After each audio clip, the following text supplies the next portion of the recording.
Chicos, chavales, chavalucos, chavaletes. Creo que ya el título dice. Vamos a estar viendo sobre introducción a la terapia basada en procesos. No sé si alguna vez ya habrán tenido una exposición de este estilo, en donde la exposición va a estar en mi cámara. Así que presten atención a la cámara. Por supuesto, también, como igual ya toda esta parte ya la dijo él, de tipo cámara encendida, micrófono apagado. Así que esa parte ya me la borró el querido Jean. Muchas gracias. A ver, empecemos un poquito con panorama actual en psicoterapia. Pero bastante resumido. Tampoco es que voy a estar acá haciéndolo de manera más rigurosa. A ver, creo que como estudiantes o como profesionales o gente que básicamente está en internet, la forma en que encaramos o escuchamos tantas cosas o el contenido que más se repite, a mi parecer, son estas ideas. De que el DCM ya no sirve, que la salud mental no existe, las enfermedades mentales no existen, todo el tiempo, toda esta cosa alrededor del DCM. Desde críticas que van desde no, pero mirá, que es, hay un bucle argumental o el error categorial y este tipo de cosas. Creo que nos queda bastante claro que hay mucho de este material. Incluso hasta me arriesgaría a decir que el estudiante, la idea que más le queda claro, si de repente decide meterse a qué están divulgando las personas, es más sobre las críticas del DSM, sobre qué es conducta. Saben más sobre criticar al DSM que señalar o identificar qué es una conducta. O de qué hablamos cuando hablamos de conducta. Pero me gustaría entender un poco de tipo, ok, lo hemos criticado por mucho tiempo.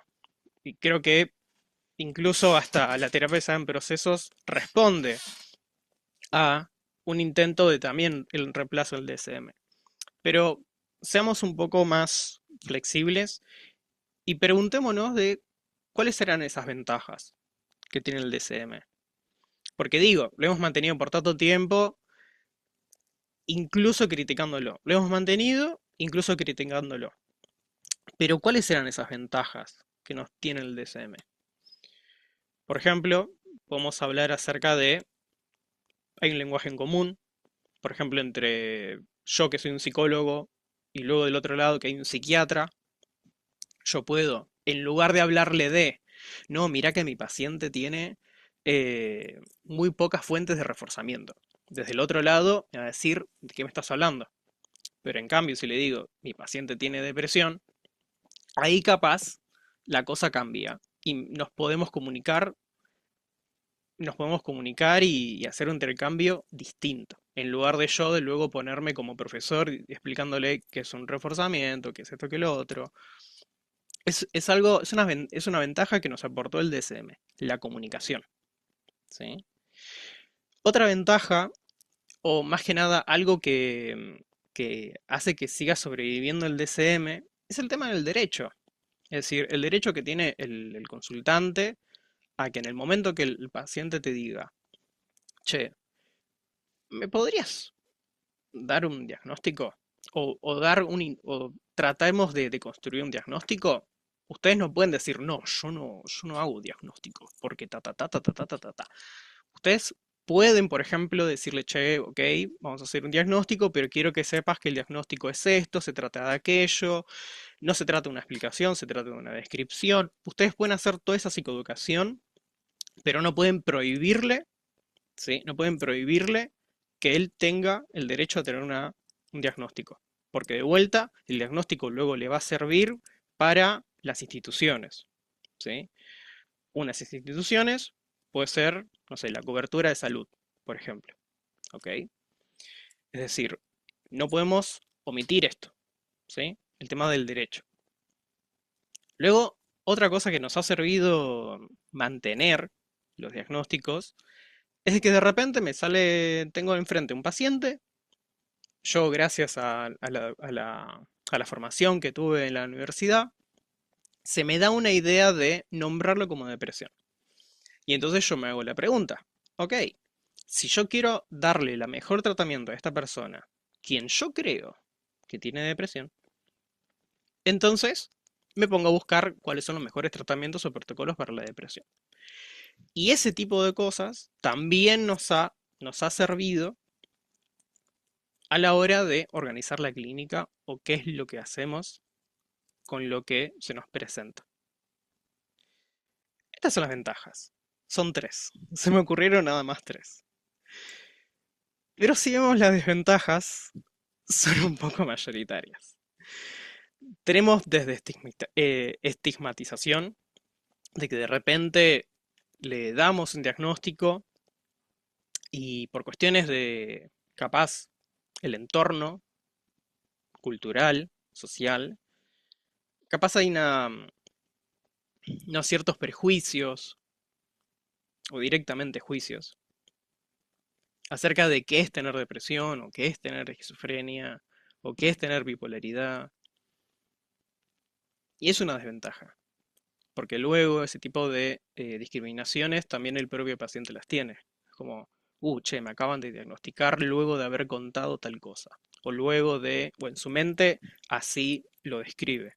Como luego de haber hecho esto, me dieron esta etiqueta. Qué mal me siento conmigo mismo. Y así puede quizás empeorar. Luego también hay que reconocer que, dado que la etiqueta o el diagnóstico es más un rol descriptivo en donde agarrás un montón de variables, las juntás y decís, bueno, esto es depresión, esto es esquizofrenia o esto es bipolaridad. También, como bien ustedes ya saben, y por eso es que yo insisto en esto, probablemente ustedes ya sepan sobre estas críticas que estoy mencionando y yo solamente estoy nada más recuperando saberes previos, que es esto de utilizar una etiqueta como una explicación, ¿no? Esto que siempre hemos hablado, que siempre se ha hablado acerca de cómo explicamos a esa persona que está tirado en la cama. Bueno, es que tiene depresión. ¿Y por qué tiene depresión? Porque está todo el día tirado en la cama. Otra de las problemáticas es el tema de la reificación, que luego yo voy a estar profundizando un poco más qué es lo problemático de reificar. Porque reificar muchas veces hablamos acerca de, bueno, entendemos que esto es una etiqueta, por lo tanto suponer que es algo como una entidad puede ser errónea. Una entidad como puede ser este vaso de acá. Pero después más adelante vamos a ver que hay una reificación que al principio era problemática, pero que hoy en día la manera en la que la manera en la que la hemos conceptualizado sí nos podemos permitir reificarla. Pero bueno, es una, pero es una propuesta que se las voy a compartir y luego si quieren más adelante podemos pensarlas juntos, si es viable o no. Y luego tenemos por supuesto la comorbilidad. Cuando hablo de comorbilidad me refiero justamente a esto, en donde la manera que se te presenta el paciente con su motivo de consulta, con sus, con eso que él señala como problemático, la conducta, las variables contextuales y demás, no necesariamente coinciden en, mira, tiene depresión y nada más, sino que muchas veces, o al menos la comorbilidad que más se presenta en la clínica es ansiedad y depresión, ¿sí? O de repente estamos hablando de esquizofrenia, pero capaz hay algo también de TEA, de autismo, del trastorno de espectro autista. Y y un montón de situaciones más que se presentan desde la comorbilidad. Pero bueno, este es un poco el paradigma dentro de el uso del DSM. Pero vayámonos ahora a la psicoterapia. Creo que la mayoría ya también conocerá, gracias a las redes sociales, toda esta nomenclatura de las generaciones. Generación uno, generación 2, generación 3, o primera ola, segunda ola, tercera ola. Pero metámonos más de lleno a qué refieren cada una de estas olas. A ver, la terapia conductual, o la primera ola, vamos a llamarla de esa forma, va a tener que ver con intervenciones en la clínica basadas en investigación básica. ¿A qué me refiero con investigación básica? Me refiero a esas investigaciones experimentales, como puede ser el condicionamiento de Pavlov, que para quien no se acuerda, me refiero al perrito de la campanita. Probablemente el mayor referente que haya traído el condicionamiento clásico a algo un poco más clínico haya sido el querido John Watson, que para quien no lo sepa, tiene una historia muy turbia, con un pequeño bebito llamado Albertito, quien dijo, hey, ¿qué tal si le provoco una fobia? ¿Qué tal si le provoco fobia a los conejos? Si le provoco fobia incluso a una máscara de Santa Claus, haciendo ruidos muy fuertes. Bueno, Watson tenía estas ideas y en ese momento supongo que se permitía. O quizás no, pero bueno, se permitía más que hoy, porque hoy no se permitiría un carajo. Pero luego también tenemos otras investigaciones básicas, como por ejemplo el condicionamiento operante. ¿Sí? Que el condicionamiento operante, creo que el experimento que más a mí se me viene a la mente cuando me dicen esta palabra es las palomas. ¿Sí? El uso de palomas para identificar de tipo, che, mira, cada vez que aparece esta lucecita verde, el pájaro picotea acá y recibe comida. Y vemos que lo repite una y otra vez.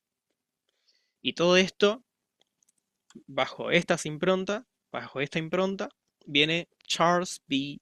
Foster, quien para quien no lo conozca, tiene que ver con llevar el tratamiento de la depresión basado en el condicionamiento operante. Más específicamente con el concepto de fuentes de reforzamiento. ¿Sí? En donde la manera en que esta persona se queda todo el tiempo en la cama es que hay un reforzamiento negativo porque está evitando todas esas acontecimientos desagradables, aversivos de esa persona, de lo que puede estar ocurriendo allá afuera, que le podrían llegar a ocurrir, pero que a la vez tampoco hay algo que lo motive o que, con motive me refiero a que no hay algo que en el momento que salga va a recibir ese reforzamiento positivo. Por eso es que muchas veces la activación conductual tiene que ver con poder crear actividades que le sean gratificantes, que sean parte de sus valores. Pero pasa una cuestión, pasa una cuestión. Vino la terapia cognitiva conductual, o más específicamente la terapia cognitiva, quien criticó bastante este uso de la investigación básica. ¿Pero por qué? Se preguntarán. Y porque porque desde su pensamiento o de su paradigma, su modelo, fue como, che, pero yo no soy ni rata ni paloma. ¿Por qué me estás comparando con ellos?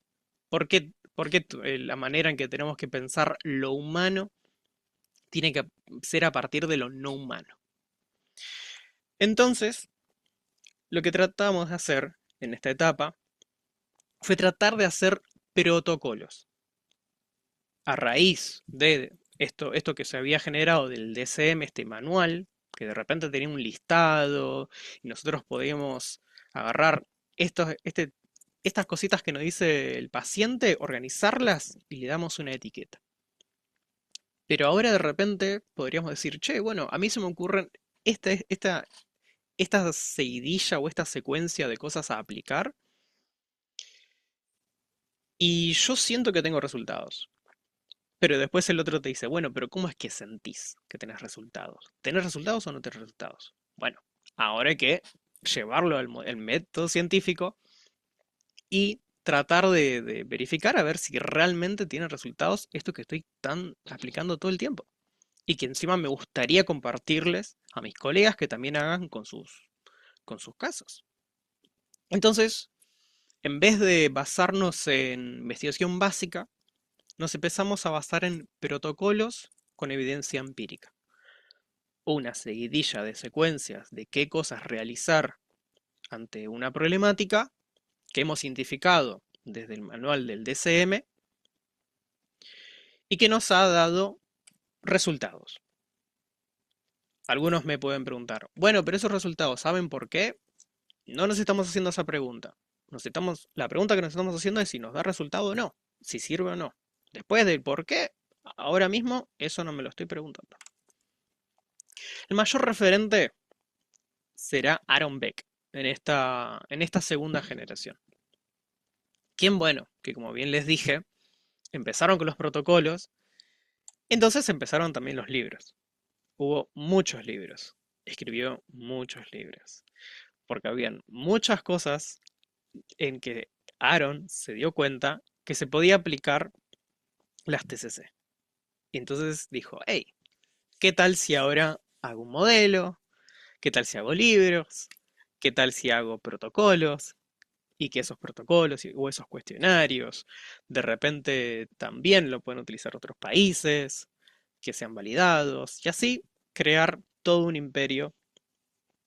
Y así la TCC tuvo la coronita del Gold Standard, porque vos buscabas cuál era el mejor, esto que yo les había comentado al principio, buscabas cuál era el mejor protocolo para X diagnóstico y siempre saltaba la TCC. Vos buscabas, siempre saltaba la TCC. Entonces, ¿cuál va a ser tu conclusión después de hacer tantas veces esta búsqueda? ¿Qué tal si simplemente me formo en TCC? Entonces, y así tuvo un gran avance la psicoterapia desde la evidencia empírica.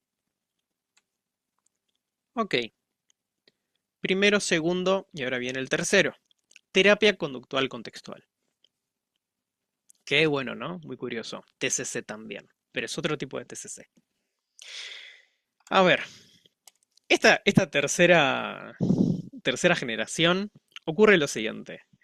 Tanto la ola 1 y la ola 2, ambas hicieron esto. Esto es igual. ¿Pero por qué es igual? Para la uno, para la primera ola, cuando vieron a la tercera generación, decían, pero esto es igual que hacemos nosotros. Yo también hablo de reforzamiento. Yo también hablo de que esto es estímulo condicionado y esto es estímulo incondicionado. Yo también hablo de contracondicionamiento, yo también hablo de procesos, yo también hablo de investigación básica. Ellos ¿por qué son diferentes? ¿Qué es esto? Son iguales. Y después del otro lado, de la segunda ola, también decían lo mismo, pero che, ¿esto qué tiene de igual? Yo también, ok, yo capaz no digo de fusión, pero yo digo de descentramiento. Y es lo mismo. Y es verdad. Beck recién en sus últimos años de vida empezó a hablar de esta idea de, bueno, ¿qué tal si nos descentramos de los pensamientos? Y medio que si lo mirás un poquito, bueno, capaz se parece un poco a difusión. Entonces, medio como que del uno y del 2 van a mirar a esta tercera generación y van a decir lo mismo, che, pero yo también hice eso. Entonces, bueno, tratemos de preguntarnos qué es realmente lo que aporta la tercera generación. Y acá podríamos decir que lo que trata de hacer es crear intervenciones basadas en investigaciones básicas, es verdad, pero en este caso del lenguaje, lo que algunos conocerán como teoría de marcos relacionales.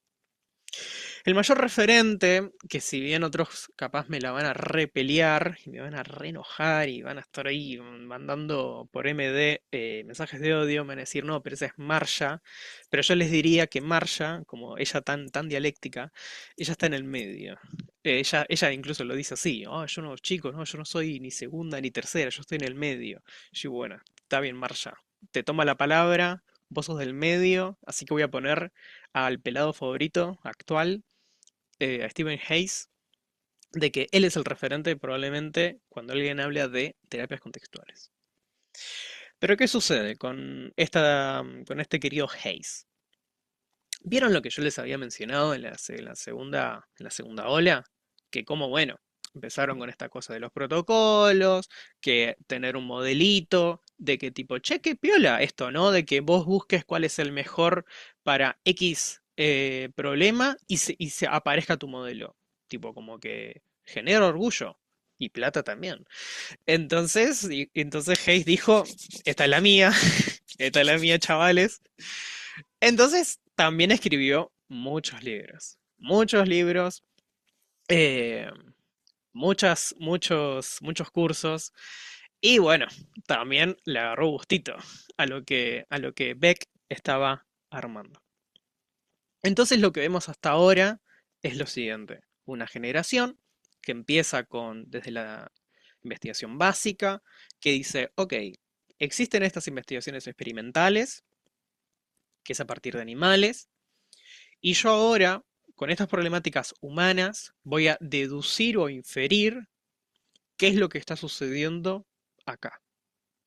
Pero después, en la segunda generación, van a cuestionar ese uso de experimentos basados en no humanos, aplicado a humanos, y van a decir, esa no es la forma.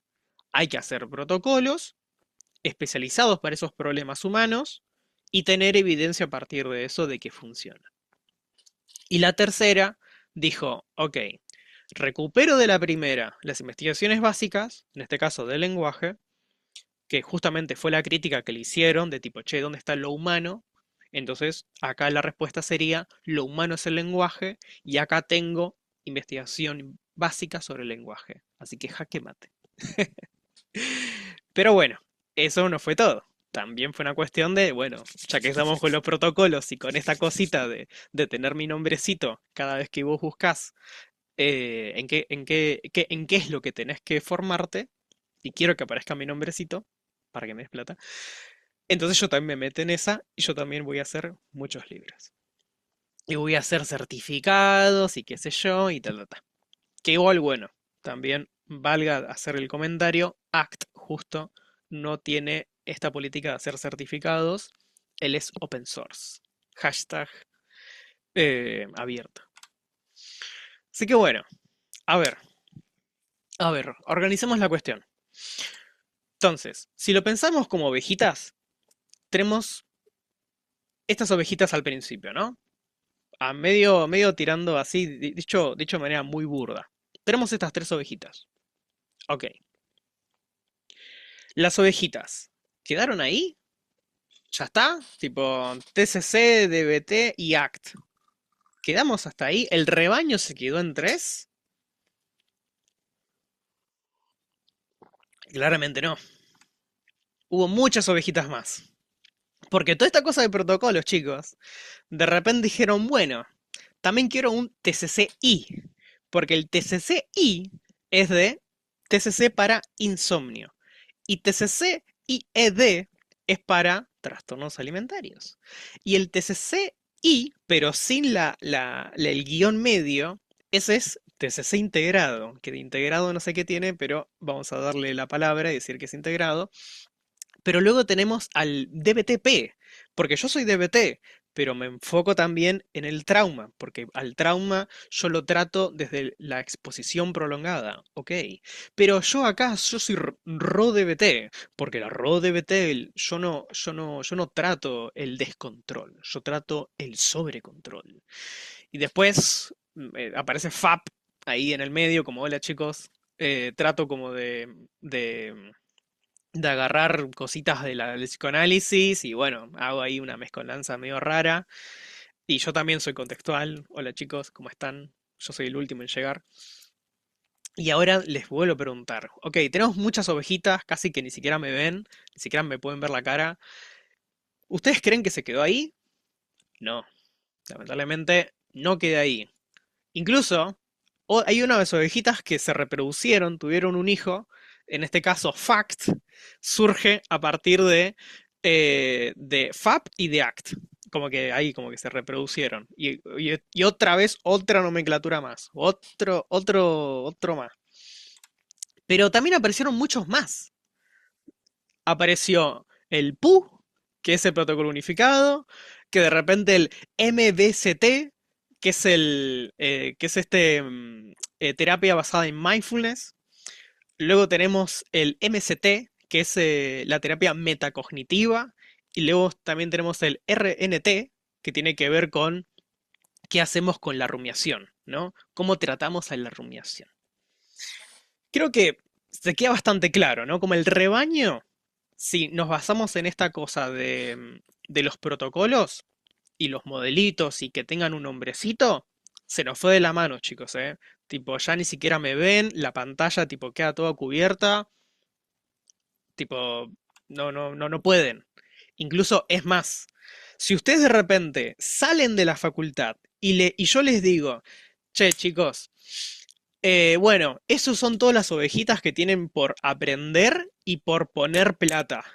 Y su reacción va a ser esta, chicos. Tipo, va a ser esta su reacción. Es tipo, la conferencia, tengo que estudiar todo esto. O sea, salgo de la facultad y tengo que poner otros 10 años más para estudiar. Para recién sentir que soy, no sé, un buen psicólogo. Quizás. We don't know. I don't know. Entonces, qué loco, ¿no? Estamos en... El panorama actual es un quilombo, diríamos en Argentina. Es un caos. Pero bueno, a mí me encanta eh, recomendar libros, así que quien quiera ver un poco más acerca de esta mini historia que yo hice, que le hice un recorte, probablemente se me hayan ido muchos detalles, lo reconozco, pero cualquier cosa pueden ir a este capítulo de acá, de este libro, llamado Hacia una terapia basada en procesos. ¿Sí? Lo pueden encontrar en internet. Ok, empezamos a hablar ahora un poco del DCM que nos quedó un poco colgado, ¿no? Porque como vieron, se mantuvo el tema del DCM para mí hasta el día de hoy, en parte por esto que les estaba contando, de tipo, che, me digo que le estamos criticando, pero también nuestra manera de obtener evidencia es a partir de tomarlo como un referente, tipo, ok, yo tengo evidencia y ¿por qué? Bueno, porque yo tengo buena eficacia en depresión, en esquizofrenia. Y entonces, medio que lo estamos utilizando. Pero hagámonos esta pregunta. A ver, ¿cuál fue el motivo que... O sea, yo sé que ahora hablamos de evidencia, pero antes de que nos encontremos con ese apartado, ¿de qué nos sirvió el DSM? ¿De qué nos sirvió? ¿Qué es esta cosa de nos viene un paciente, nos dice esto y esto y esto y esto, y nosotros ya le decimos, ah, vos tenés esto? Y yo, y ahí yo empiezo a hacer malabares e improvisaciones para dar un tratamiento. Parecería que el rol principal que tuvo el DCM, o al menos la manera que intentó desde ese lugar, fue organizar, ser un organizador. Así que, les quiero proponer un jueguito, espero que les guste.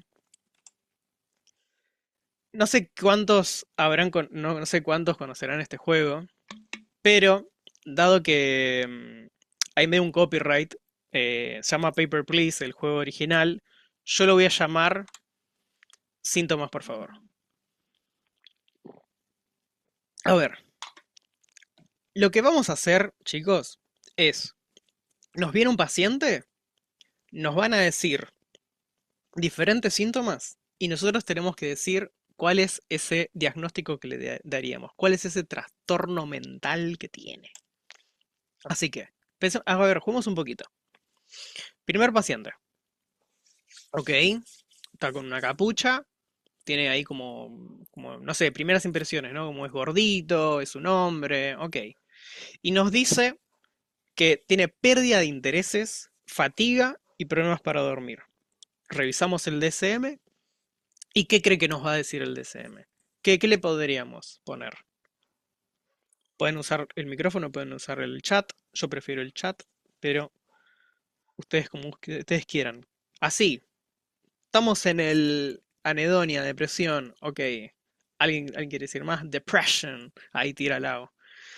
Padece paranoia de esquizofrenia, Julia. Ok, ok, ok. A ver, vamos a ponerle el sellito. Vamos a ponerle el sellito. Y tiene, efectivamente, chicos, depresión, chavales. Tiene depresión. A ver, vamos con el siguiente paciente. Que venga el siguiente paciente. Viene el siguiente paciente. Vemos que es un viejito, tiene anteojos, capaz es miope. A ver, ¿qué nos dice? Dice, preocupación excesiva, sensación de inquietud y una tensión muscular. Ok. ¿Qué síntoma, qué diagnóstico le podemos poner? TAG, ansiedad. Ok. Trastorno obsesivo compulsivo de la personalidad. Ansiedad. Ok, le ponemos el sello y tiene ansiedad. Y que se vaya con su pasaporte para que se lo muestre a todo el mundo. Viene el otro, la otra, la otra paciente y nos dice, bueno, tengo irritabilidad, mucha energía y episodios de depresión. ¿Qué diagnóstico le damos? Bipolar, bipolar. Ok. Episodio psicótico breve.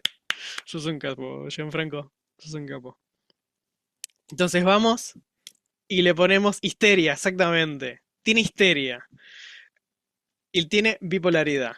O al menos nosotros le ponemos el sello de bipolaridad, pero en nuestra cabeza tiene histeria. Que eso también puede ocurrir. Entonces, bueno, viene nuestro último. No, no es el último paciente, es el anteúltimo paciente de esta jornada laboral. Nos dice, tiene flashbacks, tiene evitación de recuerdos y tiene hipervigilancia. ¿Qué le ponemos? Autismo. Tept. Ok, ok.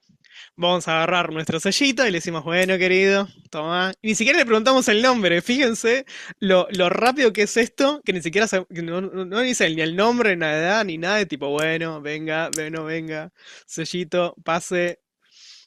Ahora sí, nuestro último paciente.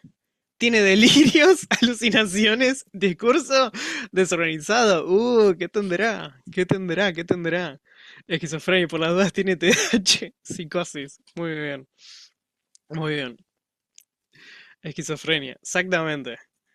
Así es rápido, chicos. ¿Vieron? O sea, es una maravilla el DSM. Nos viene una persona, a ver qué tenés. Esto, tú. Siguiente, pum, sellito. ¿Y qué tenés? Psicosis. Por supuesto que sí. Tiene psicosis. Así que bueno, esto fue el jueguito. Síntomas, por favor. Espero que les haya gustado. Pero, pero más que nada, es esto, ¿no? Esto de lo que hemos vivenciado. De tipo, fíjense, acabamos de tener, ¿cuántos pacientes eran? ¿Cinco, ocho, seis? No me acuerdo. Pero fueron así, tipo, bueno, a ver, ¿qué tenés? Está acá. ¿Cuánto tenés? Está acá. O sea, se hace muy llevadera, se hace más rápida la clínica. Porque imagínense la parte de tipo, de la particularidad, de estar atendiendo, de escuchando atentamente a qué se refiere con esto. No. A ver, decime más o menos y yo te pongo un nombre y te vas con ese pasaporte por la vida. Es más fácil, es más fácil. Es un organizador. Pero tratemos de entenderlo un poco más serio. Tratemos de entender un poco más serio. Lo que acaba de pasar es que, por ejemplo, en el último caso, tenía delirios, incoherencia discursiva y alucinaciones. Si alguien nos invita a hacer un diagrama, un gráfico, si se quiera, probablemente se vería de esta forma. Tres pelotitas que se dirigen hacia algo que nosotros tenemos que descubrir, que tenemos que inferir, que tenemos incluso a veces crear. Y eso va a ser la etiqueta de psicosis. Y capaz se nos queda muy claro, ¿no? Pero de vuelta hay que preguntarnos, ¿de dónde viene? ¿Tipo así nomás? ¿Tipo ya está? O sea, ¿se nos ocurrió hacer esto y listo? ¿O no será que viene de algo un poco más formal? voy a decir esa palabra, formal. Y sí, tiene que ver con un axioma matemático, palabra mayor, arre. Pero cuando uno hace investigaciones, tiene que estar fundamentado en formalizaciones. Y una de las maneras que tenemos de formalizar es usando la matemática. Este axioma tiene como nombre técnico axioma de la independencia local. Raro el nombre, ¿no? Sí. También le podemos llamar teoría de la causa común o modelo latente. Pero tratemos de entenderlo bajo esta metáfora.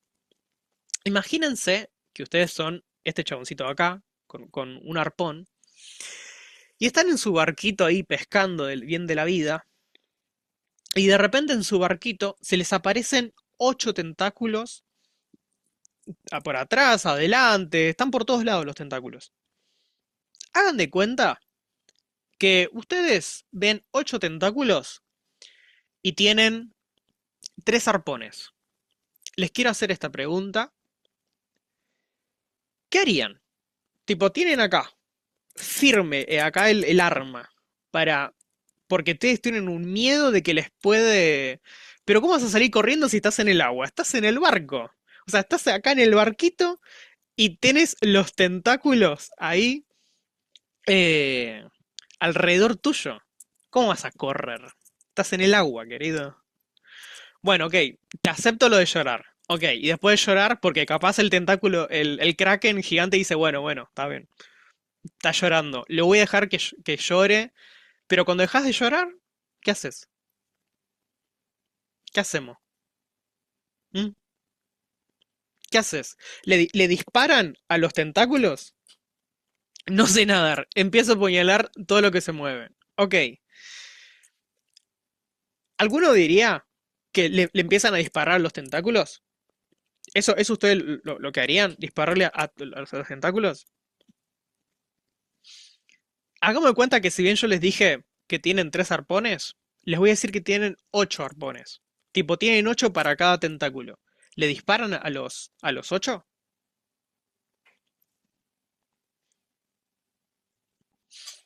¿Por qué? ¿Por qué le disparas a los 8?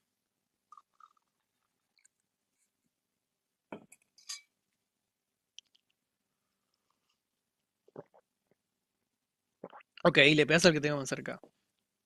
Dejo alguno para cuando se asome. Lo que no tengo es puntería. Ok, volvamos con la imaginación. Hagan de cuenta que ustedes son Legolas, chicos.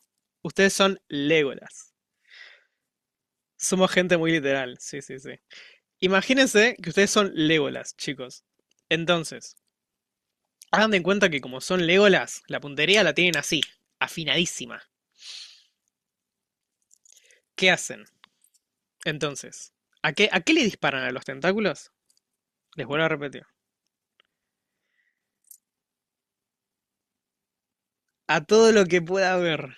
Ok, a la cabeza si es posible, a la cabeza. Ok, pero fíjense esto que acaban de mencionar 3 personas. Caterina Rocío y Ank, gran nombre, Ank, dicen esto de la cabeza. Pero también Ank dice esto de trataría de encontrar. Porque si volvemos a la imagen que tenemos acá, no se ve la cabeza. La cabeza está oculta. Está por ahí la cabeza. Pero si le disparamos, podemos ahorrarnos los 8 arpones que tenemos ahí. Es decir, nos ahorramos recursos. Incluso hasta te diría que nos ahorramos esfuerzo. Hasta, hasta yo voy a agregar que esa persona que dijo, che, yo no tengo puntería, yo le diría, bueno, agarra y dispara. Dispara todas las veces que necesites. Pero fíjense lo siguiente, que justamente le vamos a pegar a la cabeza, porque es la cabeza quien controla los tentáculos. Porque los tentáculos por sí solos no hacen nada, porque yo le derribo un tentáculo y sigue estando el problema. Y sigue estando el problema. Si yo, entonces, la manera en que uno piensa la clínica o ha pensado la clínica hasta el día de hoy, que si yo me pongo a tratar las alucinaciones, eso no va a resolver el problema. Seguirá teniendo esquizofrenia. Porque ese no es el problema. Porque ese no es el objetivo. El objetivo está oculto. Tiene que estar por ahí, en el mar. Que yo no lo veo, nadie lo ve. Pero está por ahí. Tengo que apuntar por abajo. No tengo que apuntar a lo que veo, sino a lo que está oculto. Y eso es el modelo latente del que se basa el DCM. Pero tratemos de problematizarlo. ¿Qué tal si ahora esto, en este contexto de pájaros, traemos la misma lógica y nos hacemos esta pregunta? ¿Qué es lo que hace que una parvada sea una parvada? ¿Quién controla la parvada? Si volvemos a utilizar esta lógica del modelo latente, del oculto, de eso que observo, en realidad casi que es ficticio, casi que es mentira. ¿Qué es lo que controla una parvada si sostenemos esta misma lógica? Ankh dice el ambiente, ok. ¿Qué otros más dicen?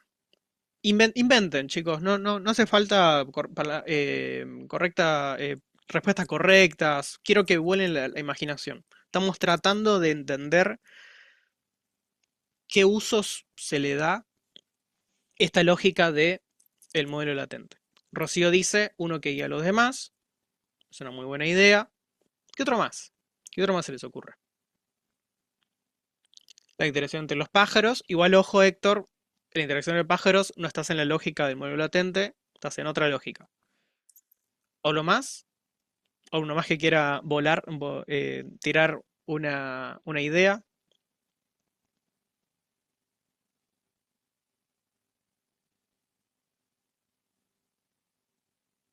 Ok. A mí se me ocurrió, por ejemplo, un dios pájaro.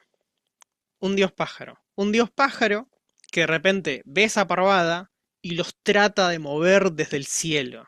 Desde la divinidad les dice, chicos, yo soy God Bird, muévanse para allá, muévanse para acá, vengan hacia acá, vayan al sur, vayan al norte.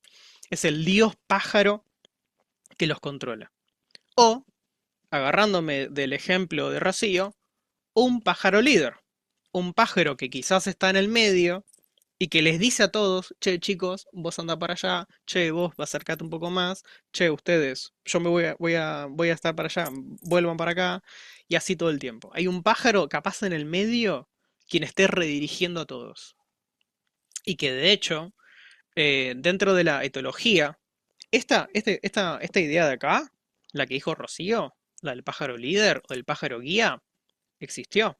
Fue una hipótesis que han tenido en su momento, hace mucho tiempo, los etólogos cuando veían una parvada. Porque digo, piensen en esto. Sos un etólogo que de repente se encuentra con este tipo de fenómenos en el mundo. Y son una locura. Algunos incluso cuando les mostré este video pensaron que era IA. No, no es IA, chicos. Esto es algo que posta ocurre en la naturaleza, donde los pájaros se amontonan de esta manera y hacen formas bellísimas, bellísimas. Pero claro, es una lógica distinta, es una lógica muy distinta que ahora vamos a ver. Hasta ahora hablamos acerca de cómo el delirio, la incoherencia, las alucinaciones apuntan a un mismo lugar. Apuntan a un mismo lugar oculto, desconocido, que tenemos que descifrar, descubrir, encontrar o incluso a veces inventar. Pero ¿qué tal si lo pensamos de otra manera? ¿Qué tal si lo pensamos desde estas improntas que nos estuvo tirando, por ejemplo, Ankh o Héctor, al hablar, por ejemplo, de la interacción? ¿Qué tal si podemos pensar que alguien, por ejemplo, me vio y tuve el pensamiento de me están vigilando, entonces me dio como ansiedad y luego a toda esa sensación le hago una atribución causal de tipo, no, el chabón este me está mirando porque yo desayuné primero cereal y yo recuerdo que al cereal primero le puse leche y después el cereal, seguramente me está vigilando por eso. Pero y entonces, como tengo esa atribución causal, me aíslo. Y como me aíslo, la ansiedad vuelve a ser más fuerte la próxima vez que me pase. Pero ahí no termina, porque después tengo otra vez ansiedad, hago una atribución causal y de tantas atribuciones causales que empiezo a hacer una especie de sistema de atribuciones causales que lo vamos a llamar delirios, en donde miro lo que miro, me pasa lo que me pasa, percibo lo que percibo y ya lo anclo todo en esta primera atribución que hice del mundo. Y por supuesto, como el mundo me parece tan dañino, me vuelvo a aislar otra vez. Pero ¿qué pasa si otra vez me encuentro con alguien que me mira? Entonces veo que entonces tengo el pensamiento, che, me están vigilando la puta madre. Y entonces, bueno, me pongo a hipervigilar, me pongo a ver atentamente quién me está viendo por la calle mientras estoy caminando. Y obviamente, ¿con qué me voy a encontrar? Con que la gente también me está mirando, porque yo lo estoy mirando así por la calle. Y claro, lógico, me van a estar mirando todos si yo estoy mirando así con cara de estar con los ojos muy abiertos. Y entonces, como vuelvo a ver que me están mirando luego de estar hipervigilando, digo, ya fue, loco, me aíslo. Y acá tenemos una interacción. O lo que podríamos estar llamando como una interacción en términos de sistema. Pensarlo como un sistema. Pensarlo como como un sistema ecológico, como un ecosistema, en donde ustedes ven pájaros, plantas, hay esto, hay lo otro, y todos ellos están interactuando. Y todos ellos son un sistema. Y esta es la reificación, ¿sí? Que nos estamos yendo por otro lugar. Ya no es la reificación de algo del oculto, sino una reificación de los sistemas complejos, que es distinta. Es distinta a esta ontología que estamos conceptualizando hoy en día. Pero quiero también darles este referente que para mí es un referente de quien yo amo y admiro, que es este señor de acá, Denny Borsboom. Denny Borsboom es la persona quien formalizó y llevó a la investigación básica estos instrumentos y esta filosofía de los sistemas complejos, pero más que nada los instrumentos, porque la filosofía anclada a lo psicológico ya estaba en boca de la sistémica, pero él lo que hace es agarrar y formalizarlo matemáticamente. Lo que nos sirvió luego, hoy en día, hacer agarrar las técnicas, así como estos instrumentos y metodologías cuando estudiamos el clima, llevarlo al comportamiento. Y es gracias a este señor. Así que les voy a dejar que él mismo nos explique un poco este paradigma que él estuvo construyendo.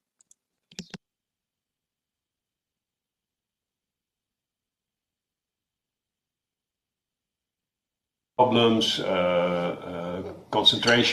This is the traditional idea. So you have a number of variables. So for instance, sleep problems, concentration problems, and low mood. And the idea is that these are all caused by an underlying variable, and that's depression.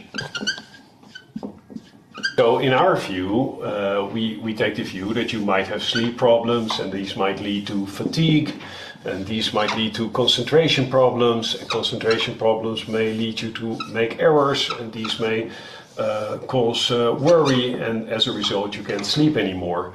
And so you have a whole system of variables that might influence each other in all kinds of ways. And the whole thing, this whole system, that's what depression is. So rather than a latent variable that drives these symptoms, it's a system of which the symptoms are an element. cómo lo amo a este chico. Siempre que lo miro, siempre que Dios, tipo, lo escucho, o sea, para mí siempre es cine, yo sé que es muy nerd de mi parte, pero posta, chicos, que es muy cine, lo que este señor está armando. Es un capo, es un capo. Entonces podríamos decir que del modelo latente estamos pasando a un nuevo modelo, que es el modelo emergente. Ya no estamos tratando a los trastornos como algo oculto, que tiene que estar por ahí, que capaz tenemos que estar ahí con lupa y con no sé qué. No, no, no, no, no. Ahí están las variables, ahí está la conducta. El tema está en que la manera en que estas secuencias que ocurren, estas contingencias, de repente forman un patrón, ¿sí? Eso es lo que hace que se vuelva un sistema. Y eso de ahí es una propiedad emergente llamada la autosustentabilidad, la autoorganización. Se autoorganiza. Bueno, esto de acá es un paper introductorio que yo ya les digo desde el 2017, eh, pero bueno, yo se los doy. Es introductorio, es viejo, tiene algunas cosas desfasadas, pero sigue siendo la mejor introducción para toda esta cosa de redes, y de análisis de redes, de pensar a los trastornos mentales como sistemas complejos. Es maravilloso. Yo se los recomiendo, chicos. Bueno, hasta acá se bifurcan dos caminos. Hablar de análisis de redes en términos formales y filosóficos y matemáticos, eso yo puedo estar hablando, pero yo ya di esa charla. Ya fue una charla que hice en la ACBS, que la pueden encontrar en YouTube para quien no la conozca. Se la anotan ahí como algo para ver en el finde. Y luego me dicen al privado sus opiniones o dudas, etcétera. ¿Sí? Quiero que sepan eso. Yo lo que me voy a estar encargando el día de hoy es sobre procesos de cambio. ¿Qué es esta palabrita de procesos? ¿Qué es esta palabrita que, que la estamos utilizando un montón? Tipo, oh, confía en el proceso, bueno, terapia en proceso, bueno, será tu proceso, como todo proceso, como bueno, bueno, para. No todo puede ser proceso, hay que entender bien qué es proceso, ¿sí? Porque si utilizamos tanto la palabrita proceso que después no tiene sentido. Así que hay que entender bien fino qué es este proceso. Así que, quien esté interesado en esta parte de acá, que salga de la exponencia y se ponga a ver este video. Y para los que quieran estar acá, bueno, lo único que les puedo decir es que sigan viendo, ¿sí? Sigan viendo, básicamente. Es lo único que puedo decirles. Eh, lo único que puedo hacer, que sigan viendo, chavales. Bueno, estamos ya hice una introducción. Están de hecho afirmativo esta clase, ¿viste, loco? ¿Viste? ¿Viste? Es re loco. Bueno, quiero saber cómo están, cómo se sienten. ¿Están acá? ¿Están acá? Quiero saber cómo están, chicos. ¿Sí? Porque yo sé que hablo mucho, yo sé que digo muchas palabras. Quiero saber cómo están. ¿Sí? Are you winning, son? ¿Cómo están, chicos? ¿Cómo están? Posta. Estoy bien, Mati. Ok, Rocío, estás bien. Gianfranco está bien. Héctor está Sísifo. Melina está bien. Lau está bien. Ok, ok. Héctor, vos que estás en Sísifo, ¿hay algo que no entiendas? Contame, chavaluco. Cuénteme. Puedes escribirlo por chat, puedes escribirlo puedes decírmelo en micrófono. ¿Tienes alguna duda? Ya la voy a agarrar. Bueno, está bien, está bien. Solo entro tarde. Ok, ok. Entonces, estamos bien todos. Estamos acá. Estamos winning. Estamos winning. Yo quisiera que pongas unos segundos el nombre del paper. El nombre del paper es, es este de acá. Vamos a... Mira, escribilo así, Rocío. Pone Borsum, o sea, es tan canónico, es tan bueno este paper, Rocío, que si vos pones Borsum 2017 y ya te sale. O sea, es así de bueno. Es así de bueno. O sea, es como que vos es que como que vos digas algo, Rocío, en el 2015 y la gente solamente busque Rocío 2015 y ya está. Y ya está. Así de simple. Es increíble. Es increíble este chico. Así que bueno, vayan todos luego a ver a Borsboom, por favor. Es un tipazo. Me salvó la vida. Era re exagerado el pibe. Bueno, ya está.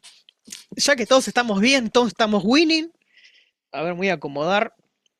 Vayamos a entender qué es esta cosa de proceso, ¿no?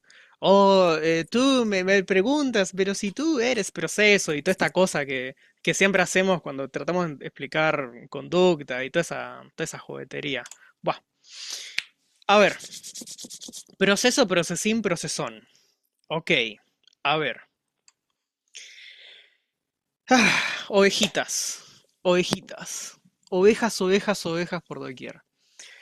Entendimos que empezamos con estas ovejas, ¿no?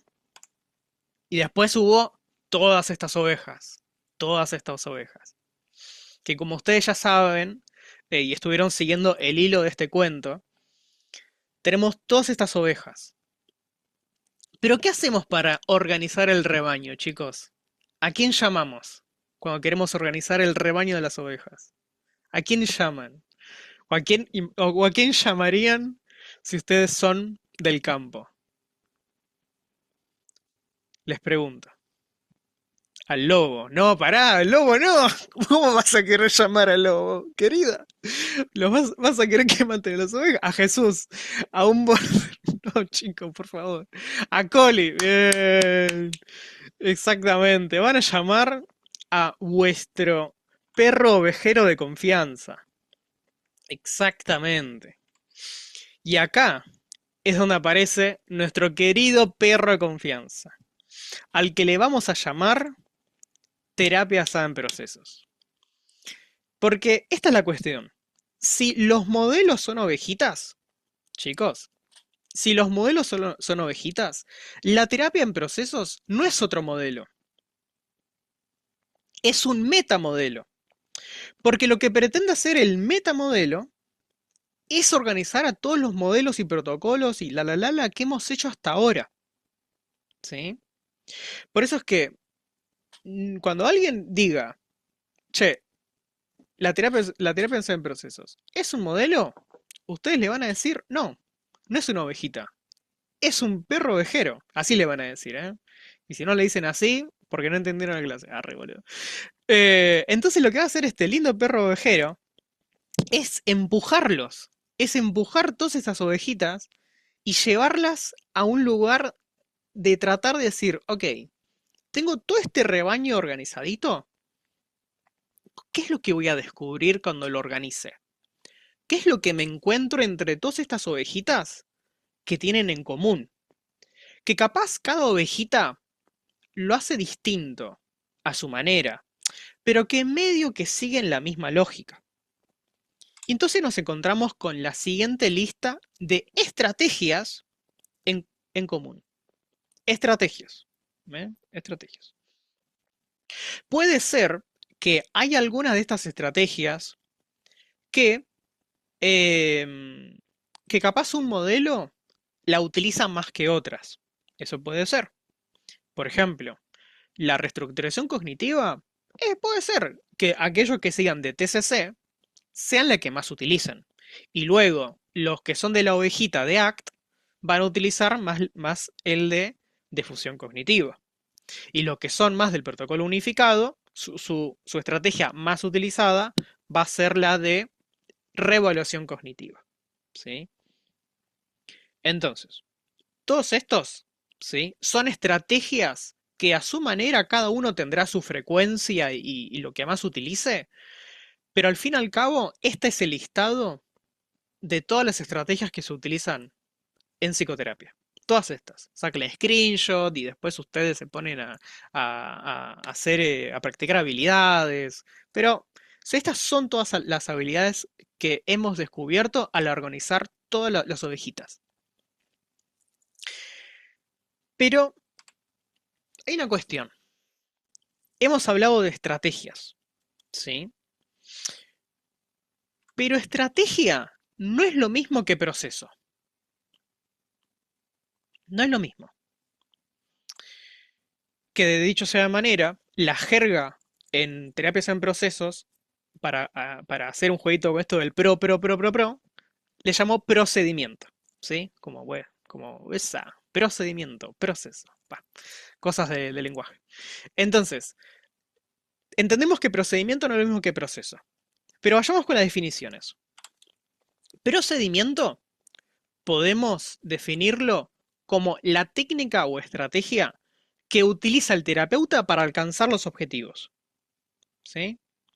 Yo voy a utilizar la técnica de la reestructuración cognitiva porque tengo este objetivo y tengo este paciente de acá. Pero eso es el procedimiento. El proceso va a ser el mecanismo de cambio que permite que ese objetivo sea alcanzado. Es distinto. Porque no es lo mismo la técnica que vos aplicás que el proceso que vos, que el proceso que no, que vos no. El proceso que se involucra, que es distinto. Porque uno involuntariamente o deliberadamente, uno puede usar una técnica, pero el proceso, uno lo habilita a que ocurra, ¿sí? Pero no es que ustedes hacen el proceso. O sea, no es que ustedes dicen, bueno, ahora soy condicionamiento operante. No, ustedes hacen ciertas cosas en el ambiente, ya sea de modificar ciertas cositas o hacer ciertas cositas, para que se habilite ese principio de condicionamiento operante. Pero no es que yo hago condicionamiento operante. No. Dicho de otra manera, para que se entienda esto, cuando hablamos mucho de esta era de los protocolos y de los modelos, siempre siempre apuntaba más a esto, los procedimientos. A si se quiera hacer recetas de cocina, de tipo, che, tengo esta receta de cómo hacer pollo al espiedo. Tengo esta receta de cómo hacer brócoli glaseado. Tengo esta receta de ta ta ta ta ta ta ta ta. Pero ya si nos salimos de esa receta de cocina, proceso, estaría más involucrado en que podamos entender más sobre el porqué, sobre cómo esos ingredientes que estamos utilizando interactúan entre ellos, por qué incluso hasta capaz yo hasta puedo entender cómo funcionan o cómo interaccionan los ingredientes y capaz, capaz esa receta que me dio Rocío del pollo al espiedo, ya le estoy cambiando el nombre a la receta, le quiero agregar limón, por ejemplo. Y después descubro que el limón está bastante piola y capaz incluso, capaz hasta había una inferencia mía de por qué capaz el limón hubiese sido un ingrediente muy bueno para esa receta. Y todo esto parte de entender el por qué, ¿sí? Porque todo este tiempo estuvimos más involucrados en el qué. ¿Qué resultado? ¿Qué modelo? eh, ¿Qué trastorno mental? ¿Qué problema? Todo el tiempo el qué. Pero ahora nos estamos más acercando al porqué, del por qué sucede lo que sucede, ¿sí? Ya tenemos mucha evidencia empírica de que las cosas funcionan, ya entendemos que todos los modelos funcionan, cada uno tendrá su, eh, ah, su coso de empiria acumulada, capaz unos más, unos menos, porque algunos partieron de hace mucho tiempo, como la TCC, entonces, tipo, por goleada, ellos son los que tienen más evidencia, un montón de cosas. Pero ahora, ¿qué tal si los organizamos de otra manera? ¿Sí? ¿Qué tal si los vamos a organizar más por esto, por los procesos? Por entender por qué funcionan todos esos procedimientos. Es como si yo utilizara la silla vacía de la gestáltica. Es una silla, como la que ustedes ahora están sentados mirando esta exponencia. Eso es un qué, es una técnica, es una silla vacía. Ok, ¿y por qué funciona? ¿Por qué funciona la silla vacía? ¿Porque está vacía? o será la manera en que uno presenta la silla y trata de conectar capaz con ese pasado, con esa persona específica que remite a su historia y que tiene estas emociones que dichas emociones son para ella muy desagradables de conectarse. Entonces todo ese entramado está en esta parte de los procesos, de entender el porqué, de entender esas secuencias que ocurren en el sujeto. La definición que ustedes van a encontrar en los libros, cualquiera de los libros, es esta de acá, un choclazo. Tipo, es un choclazo, chicos. Ni siquiera les voy a pedir que lo lean, porque es un choclazo esta definición.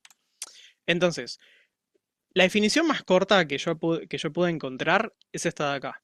Que los procesos de cambio son mecanismos que se producen en secuencia. ¿Sí? Son mecanismos que en secuencias determinadas, como la que vimos hace muy poquito con este esquemita de un caso de esquizofrenia, ustedes pudieron ver que en secuencias, más o menos, respondía a un patrón y podíamos incluso después nosotros decir, ah, mira, puedo aplicar esto y después lo otro, pero es gracias a ubicarlos como secuencias. ¿Sí? También vamos a encontrar que los procesos de cambio tienen estas características, que están basados en evidencia, por supuesto. No es que acá vamos a inventar un proceso y decir, no, sí, sirve, o sí, sí, yo te juro que lo vi en mi tío. ¿Cómo no? Mostrame metaanálisis, papi. Y después dinámico tiene que ver con que no vamos a pensar en términos de linealidad, ¿sí? Siempre vamos a empezar en términos complejos, de causalidad no lineal, de que las cosas pueden ser de causalidad recíproca, de causalidad probabilística. Eso probablemente lo vean más en detalle en la exponencia esta que hice en la ICBS, ¿sí? Para quien tenga más curiosidad sobre el tema de la causalidad. Luego tenemos el tema de progresivo. Progresivo es esto que mencionamos sobre que está anclado a los objetivos del terapeuta. ¿Sí? Están anclados al objetivo del terapeuta, entonces eso tiene que ver con la parte progresiva. Multinivel tiene que ver con que nosotros, los psicólogos, si bien somos psicólogos, no vamos a contemplar nada más lo psicológico, sino que también hay otros estratos emergentes que son importantes, como lo neurobiológico, ¿sí? La parte más corporal, y luego está lo sociocultural, ¿sí? ¿Qué es lo que está sucediendo alrededor de esa persona? Sí, por ejemplo, qué sé yo, el aumento de alquileres, o de repente que esta persona tiene, no sé, eh, este desfinanciamiento universitario como el que estamos pasando actualmente en la Argentina. Son son esas variables socioculturales que podrían estar influenciando al comportamiento, ¿sí? No es que vamos a ser psicologicistas, vamos a también contemplar la complejidad de la realidad. Ok. Y luego tenemos, y este es el que más fácil supongo que entenderán, que es el de contextualizado. Todo está ocurriendo en una situación. Siempre hay que ubicar lo que está pasando, todos esos cambios o esa problemática en una situación. No podemos suponer que existe en la nada. ¿Sí? Y modificable es que todo está en proceso de cambio. Todo está en proceso de cambio, chicos. Ustedes comparan una manzana podrida y las placas tectónicas y ambos están en procesos de cambio.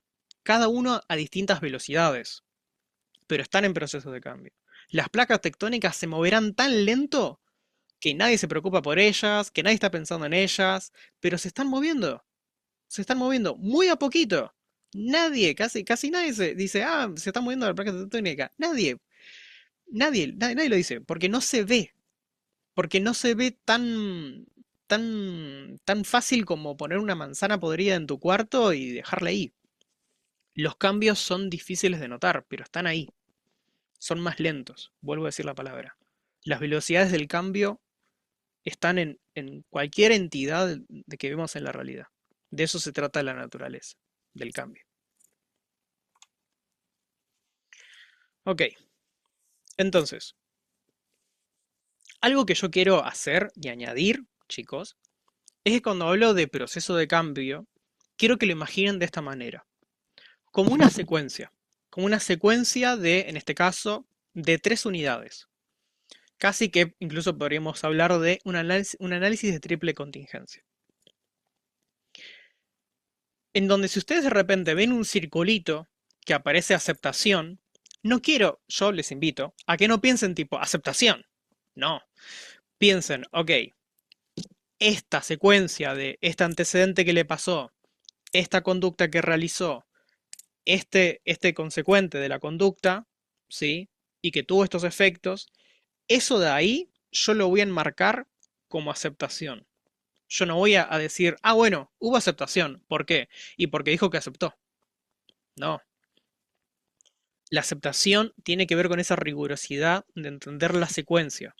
De que el momento que yo vea esa secuencia, me dé a mí una explicación relevante de lo que está pasando. ¿Sí?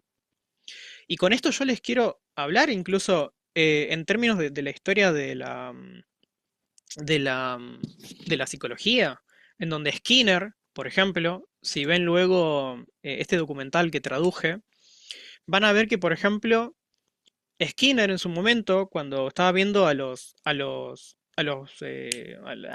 palomas en esa cajita, Skinner lo que él registró es picoteó, comió y volvió a picotear. Eso es lo que él registró. Pero si se dan cuenta, o mejor dicho, lo que él se dio cuenta, es que es muy pobre decir nada más, ah, mira, acaba de picotear y ahora recibió comida y listo, esa es la secuencia. No, Skinner lo que vio es, esto es insuficiente. Necesito saber qué es lo que pasa antes de la conducta de ese picoteo para poderlo integrar en la explicación. Porque no me puedo quedar con simplemente acaba de picotear y luego pasó esto. ¿Qué pasó antes? Quiero una explicación relevante y suficiente para este fenómeno que acabo de ver ante mis ojos. Y ahí es donde dijo, ok, es la luz verde. Ante la luz verde, que después él se dio cuenta que él pudo, a partir de esa secuencia, decir, bueno, ¿qué tal si ahora la pongo roja y cuando es roja y picotea no aparece la comida? ¿Qué ocurre? Y entonces ahí empieza a hacer modificaciones. Empieza a no solo a entender, sino a predecir la conducta. Entonces, cuando ustedes vayan a ver procesos de cambio, como aceptación, como valores, como rumiación, porque procesos de cambio, si bien yo hablé de progresivo, también podemos hablar en términos, si se quiera, inflexibles o desadaptativos, ¿sí? En donde también eso remite a un proceso. Y que de vuelta, les hago la invitación, no lo miren como simplemente, ¡pum!, aceptación, sino traten de ver qué es lo que ocurre ahí, ¿sí? Y dicho sea de paso, también los invito a ver este lindo documental que dura 45 minutos, creo que duraba. Así que nada, es muy bonito. Y eso. Bueno, entonces, muchas ovejitas. Hablamos de proceso. Hablamos de eh, toda esta cosa de, ok, cómo organizamos las estrategias. Perfecto. Como muchos me imagino que sabrán, así como nos hemos así como compartimos estrategias, también compartimos dimensiones de procesos.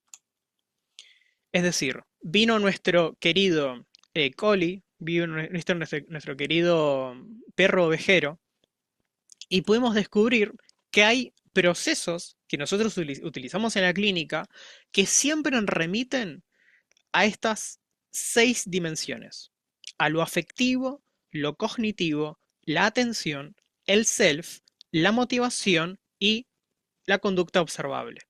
¿Sí? Son estas 6 dimensiones. Estas son las 6 dimensiones de los procesos que utiliza un modelo u otro. Cada uno, y vuelvo a repetirlo, cada uno capaz se ancla más a uno que a otro.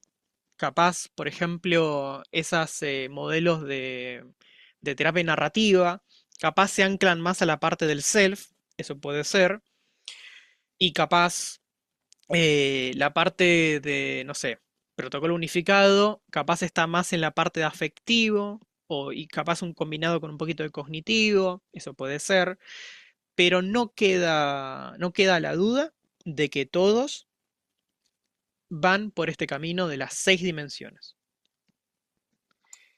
Vayamos a entender esto de las 6 dimensiones, luego de entender esto otro que agregamos o que se agrega en terapia en procesos, que son los principios evolutivos. Los principios evolutivos van a ser nuestro hueso, nuestra columna vertebral, para entender que en toda conducta hay variación, hay retención y hay selección. Es decir, en variación vamos a estar pensando siempre cuáles son esas posibilidades de acción que existen en ese paciente, ¿sí? O, en palabras un poco más técnicas y conductuales, ese repertorio conductual. ¿Cuál es esa historia? ¿Cuáles son esas cosas que la persona hace, ¿sí? Hasta el día de hoy. Y por supuesto, ¿qué es lo que hace hoy? Porque una cosa es la historia y otra cosa es qué es lo que hace actualmente. ¿Qué es lo más frecuente? Que si bien capaz en el pasado realizaba ciertas acciones que hoy diríamos que son más flexibles, pero hoy en día, ¿cuáles son las que más utiliza? ¿Cuáles son las que más hace? ¿Por qué eso que antes hacía ya no lo hace más? ¿Sí? Y ahí es donde nos metemos con la parte de la retención. ¿Qué es lo que hace que este sistema sea un sistema? ¿Qué es lo que hace que en esa interacción compleja hace que el sistema se mantenga tal cual como es? ¿Sí? Y una vez que nosotros podemos averiguar y preguntarnos desde la variación, la retención y la selección, podemos conceptualizar y hacer mejores intervenciones. Que de hecho, dicho sea de paso, los conductistas me van a decir esto no es nada nuevo, y es verdad, porque ya Skinner hablaba acerca de la selección por consecuencias, y que estaba inspirado en los principios de Darwin. Así que lo que yo les diría a esos conductistas es que tienen razón, pero en este caso lo que estamos haciendo es tratar de abrirnos, tratar de que otros colegas, quien capaz no sean lectores de Skinner, también puedan manejarse en esta lógica, ¿sí? Manejarse por acá.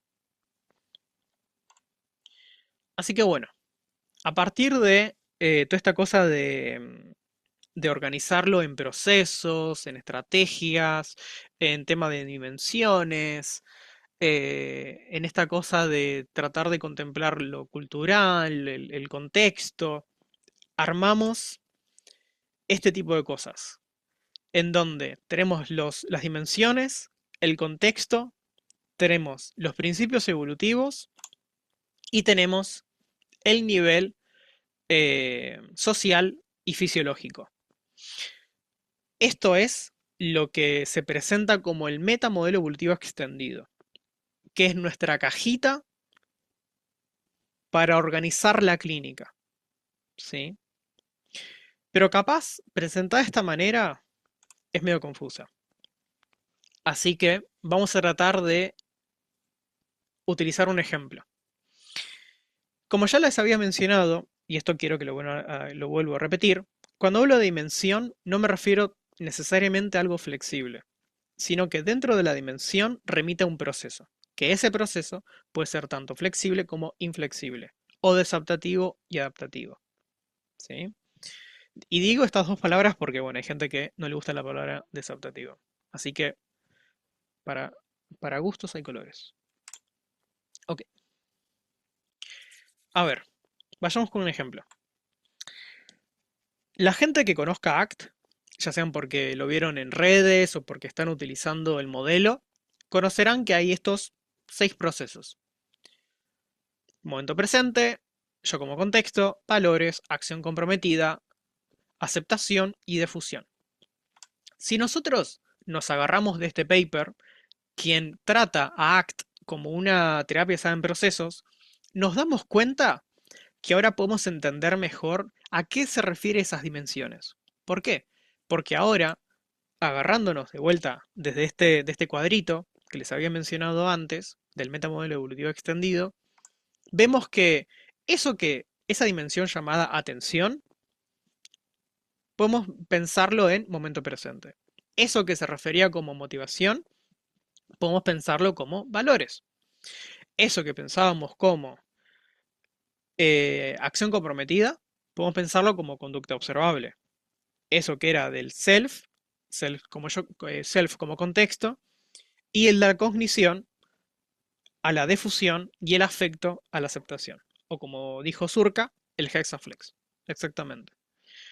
Porque el hexaflex lo que muestra son los procesos, y probablemente hay gente que va a decir que el hexaflex y estos son iguales. Yo les voy a dar un poco la razón, porque es bastante equivalente la cosa. Pero veámoslo de esta manera. Tenemos entonces, tenemos entonces las dimensiones y el cuadrito, ¿no? El metamodelo evolutivo extendido. Y ahora lo que vamos a hacer es agarrar a ACT y pensarlo desde este cuadrito.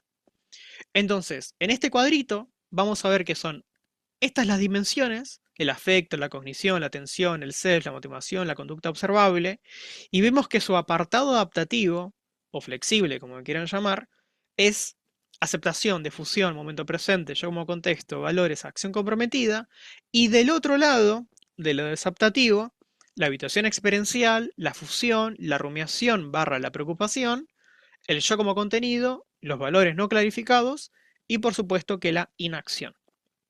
Y de esta manera se va organizando un poco mejor luego este cuadrito. Porque capaz nosotros, ahora con mezclando el metamodelo evolutivo para situarlo dentro de ACT, capaz nos podemos hacer estas otras preguntas de la variación, la selección, la retención, y hasta diría que hasta nos podemos hacer preguntas desde la parte social, que de hecho es una de las críticas que se hace a ACT, que muchas veces pareciera no contemplar la parte social, la parte sociocultural, que bueno, esas críticas, algunos estará de acuerdo y otros no, y está perfecto.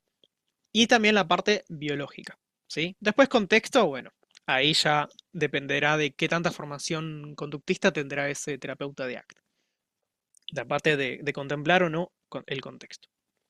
Y de esto se trata el metamodelo evolutivo extendido, que es nuestra cajita, que de vuelta no es un modelo, es una manera de organizar otros modelos. Es decir, que luego vos podés venir con tu modelito preferido o con tus modelos preferidos y meterlos en esta caja para organizar mejor las conceptualizaciones. Ok, entonces, hasta ahora pensamos de esta manera, ¿no? De que tenemos esto de acá, tenemos esto de acá, que ocurre esto, te pasa esto, viene esto, ta ta ta ta ta ta ta, y se crea un sistema, ¿sí? Se crea un sistema complejo. Pero ¿qué tal si les digo, chicos, que podemos tener un nuevo juguetito, un nuevo chiche? Esto de acá, chicos, es algo que me puse bueno, hacer cositas. Esto es una adaptación de una herramienta que en realidad era más del estilo de autodidacta, pero yo lo traté de llevar un poco más a la clínica. A esto que se arma muchas veces. Porque para la persona que vaya a ver libros como, por ejemplo, esto de acá, ¿sí? El de Aprendiendo una terapia basada en procesos, este de acá, el Rosita, van a ver que van a crear un montón de flechas y cositas y circulitos. Y veo colegas que lo hacen en Paint, lo hacen a mano, lo hacen en Canva, en PowerPoint. Pero ¿qué tal si ordenamos un poquito esto y creamos una propia herramienta de visualización de la conceptualización? Y esto es lo que más o menos armé. Esto de acá, que se llama Loopy, ¿sí? Esto se llama Loopy. La idea es que, por ejemplo, vieron que nosotros tenemos, me vieron, ¿no? Que es que fue un suceso, un evento. A ver, creo que tengo el sonido. Ahí está. Y entonces tenemos también el pensamiento, me vigilan. Tenemos la conducta, me aíslo. Tenemos los delirios, tenemos la atribución causal y tenemos esta ansiedad que no nos llevamos muy bien.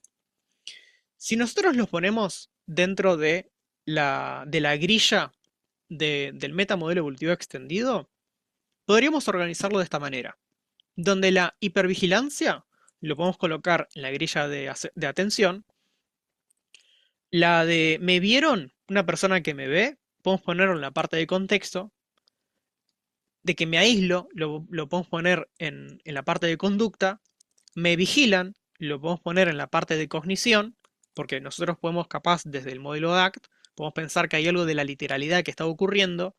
La ansiedad lo podemos poner en la parte de afecto, de vuelta conceptualizándolo desde la evitación experiencial, porque es un evento emocional que no se lleva muy bien eh, el paciente a tolerar.